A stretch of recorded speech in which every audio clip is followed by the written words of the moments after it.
The statistics has shown that by the year 2024, that is next year, that Burkina Faso is going to be number 9 fastest growing economy in the world. What about Niger?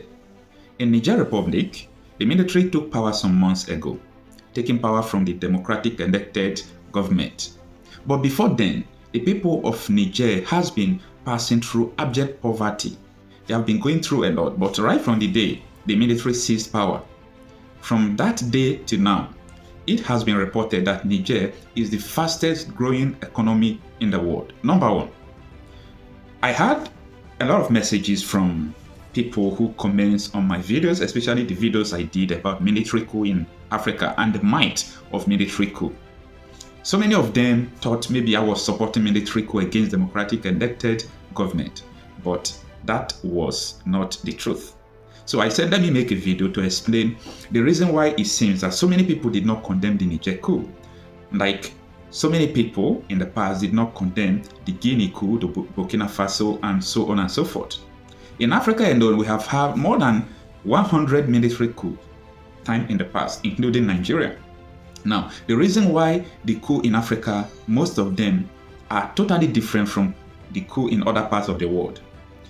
Most military coups in Africa are carried out not just by the military, but by the people.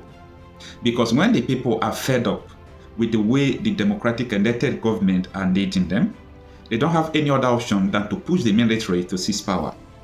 Well, we call them democracy, but most of them, the will of the people is never reflecting in the votes.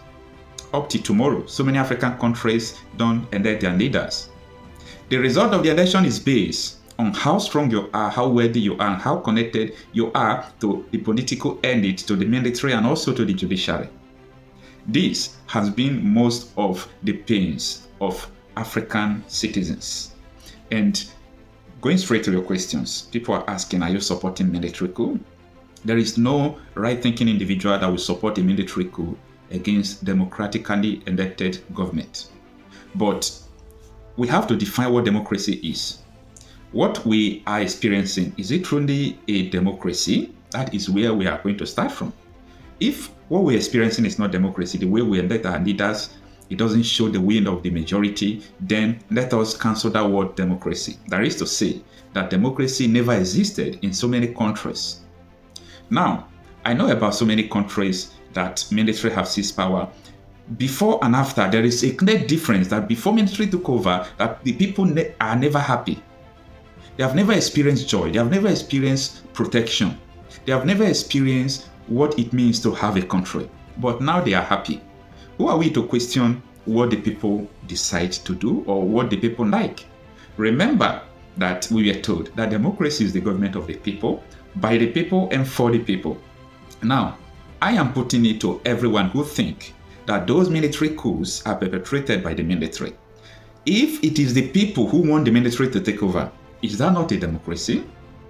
So, most of the military coups in Africa are not military coups, but they are another means of, practicing democracy. When the majority of people will say, no, we don't want this democracy because it seems that you people are folding our hands and taking our power. So we are not the one electing leaders that you people call democracy. So when the military take power, people will rejoice and people will support them. I think that is the real definition of democracy, where the will of the people, the will of the majority will reflect in who leads the country. That is the nature of our own ideology.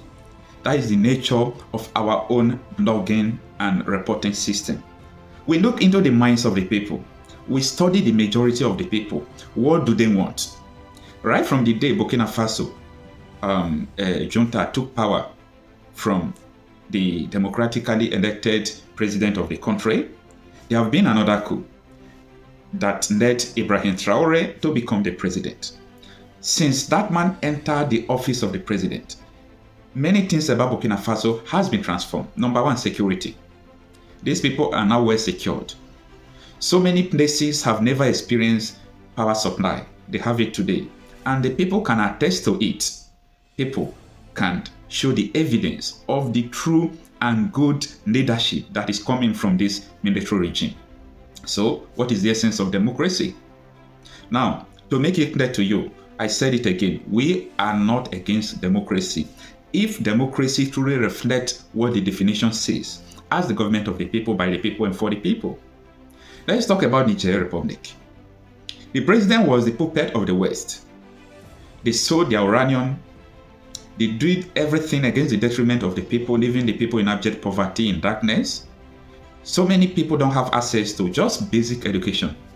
So, today, the Nigerians are happy.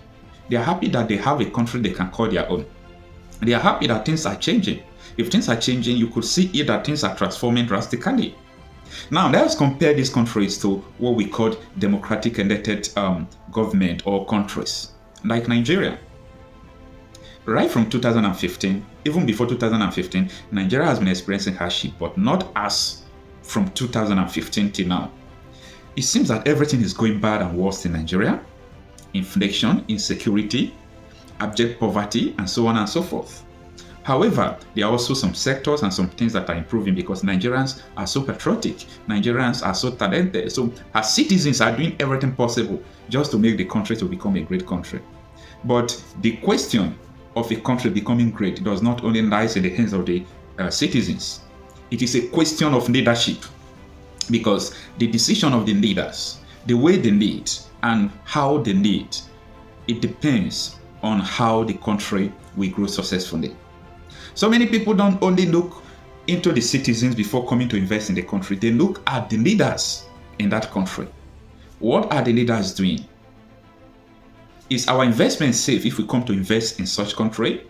So there are so many reasons why the so-called democratic elected government in Africa seems not to be progressive. Yes, I use that word carefully. It seems not to be progressive because we seem to be experiencing retrogression. It seems that the past days are better than today, and it's not supposed to be so. Tomorrow is supposed to be better than today because we're supposed to be learning from the experience of the past leadership. We're supposed to be learning from the experience of Nigeria of 1960s, 1970s, 1980s, 1990s, 2000, from 2010 to 2020. So you could see that decades has passed without us learning from the experience of what we have been going through. Talking about terrorism, talking about bad leadership, bad roles, infrastructural decay, and so on and so forth. Dear people of Africa, the military coups that we have experienced recently in Africa is not military coup as people expose it to be. It is the decision and what pleases the people. The people are not complaining that there are military coups in these countries.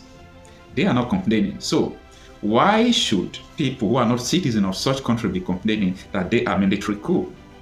So, in the summary of everything, those who are thinking that we are supporting the military coup, we don't support military coup, we support the people.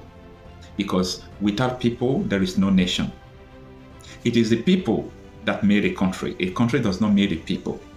Any decision taken by the indigenous people should be respected. Yes, even the United Nations Charter of 1945 also admonished this. When the indigenous people demand for something, it is within their right to get what they want. It is the right of the people we support, not the military.